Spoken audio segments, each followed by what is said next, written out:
Ngicela ungihavi lana. Alright, so ngithi ayikho inkinga but 65. Bafowethu 130 lana mfethu. Yazi ngibhiza kanjani lana mfethu. Hawu, kufanele nje mfethu manje uveze ukuthi sikhona la. Alright.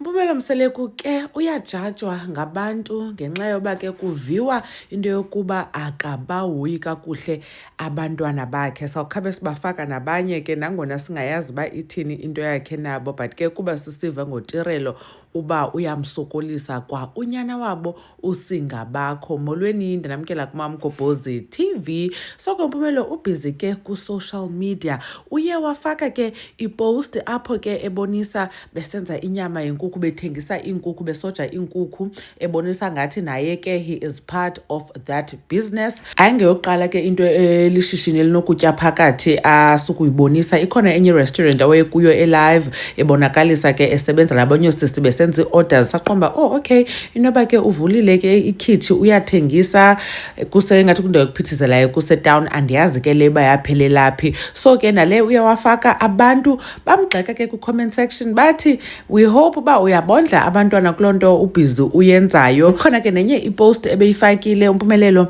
apho ke ebephethe impahla enxibile ke futhi emhle, bathi abantu ubhizi ngumswenko ngelo xesha abantwana awubondli. Andiyazi ke noba yona mhlambe ebemarketa lo clothing label or whatever, but ke ubonakala enxiba kakuhle lately. Asiyazi ke nokuba kuba enonkosikazi omtsha amahle, namazi ke mosu umuntu xetshatile omnye kuye kubonakale kube khona utshintsho oluthile, because noTirelo ke bethanda umgxeka esithi yo hayi akayazi indlela anxiba ngayo. Kukhona neza sandals zakhe ziblue ebeqhela uzigxeka uTirelo. So ngoku ke sana unoko ukuzinxibisa uMpumelelo. So abantu ke bathe xa efakile lo post yakhe bathi sakuthi bhuti xa usondla abantwana niyamazi ke mosunezanto zakhe zothi nozenithi bhuti enganeni. So ke Mpumelelo siyazi ke noba lishishini lakhe eli lenkukhu, inkukhu 130, icala liyathengiswa nge-65 rands.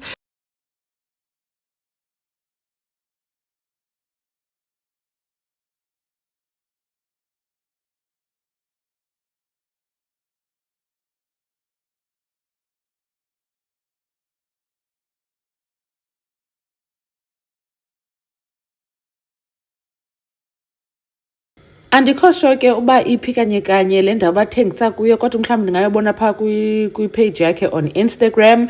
Khona ke nento yomculo ayenzayo uDJ Mpumza, so andikho sure ke noba into yemali yenza njani, ngoba ke nomculo uba nayo imali but kuyaxhomekeka. Uthi ke unazo nezinye businesses azenzayo, but ke uthi debit orders zakhe zibalulekile more than ukondla abantwana okanye umntana. Anyways, enkosi kakhulu ukuthi nibukele le video. Kanti ke nitsheke nakuba nicinga ntoni ngoDJ Mpumza neenkukhu azenzayo neempahla ke ezabonakalisa ezithenga ekubeni koba etrenda ngokuba kusithwa akondli abantwana bakhe. uMamgobhozi uyabulela kakhulu ngokuthi nibukele le video. Ningalibali usubscribe, share it and like the video.